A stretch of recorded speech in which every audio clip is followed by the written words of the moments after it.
welcome back. Thank you very much for coming back to this channel because it is your new favorite movie review channel, isn't it? If you're a new subscriber, welcome to Man Cinema Reviews with its lovely of loveliest hosts, me, Peter Man. What's up, yo?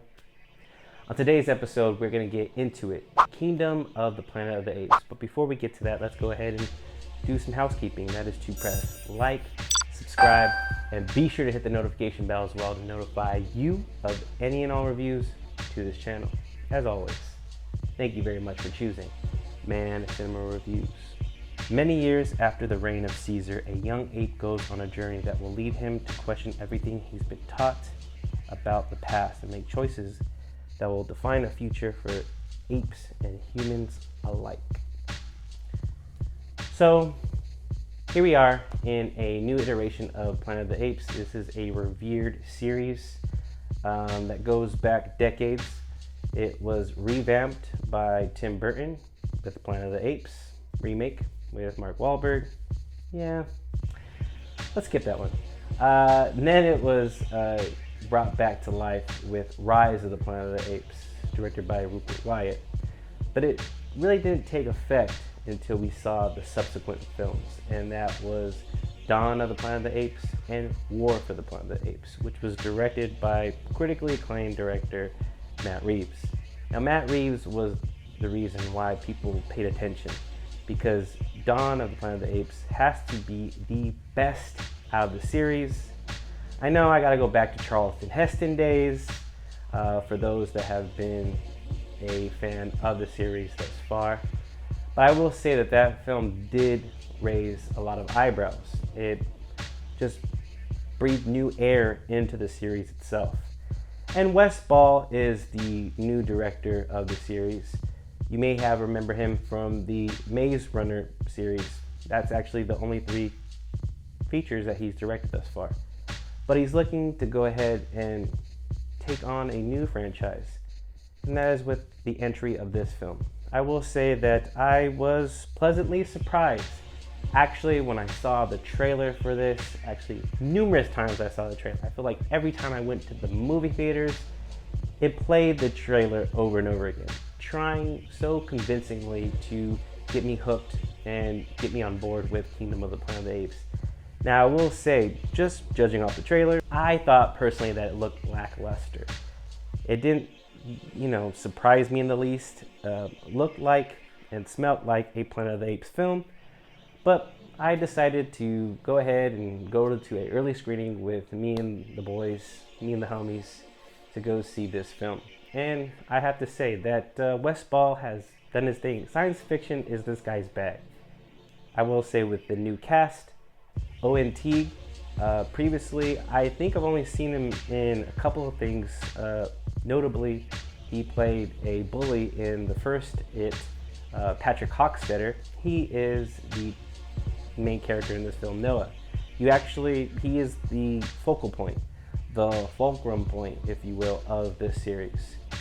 It opens on him and his friends trying to capture eagle eggs so they could have a eagle to train, and this is what his tribe is known for. They raise eagles, and a lot is expected from Noah, from his father and his mother.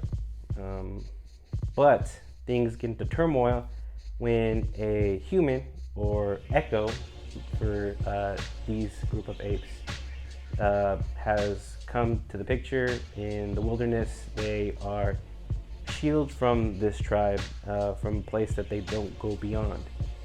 And this is what really starts the ball rolling for this film, because there are other apes in masks that are enemies, if you will. And I think Noah sees that Echo could be an ally for apes. Now, does this sound familiar? It should, because Noah's picking up the mantle from Caesar, and that was previously Andy Serkis, and Andy Serkis does what he does best.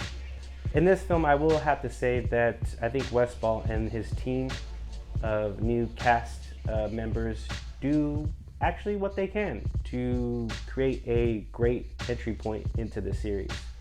And I was pleasantly surprised, like I said. To me, however, I still am not bought into the special effects. I think they are decent. I think they're strong.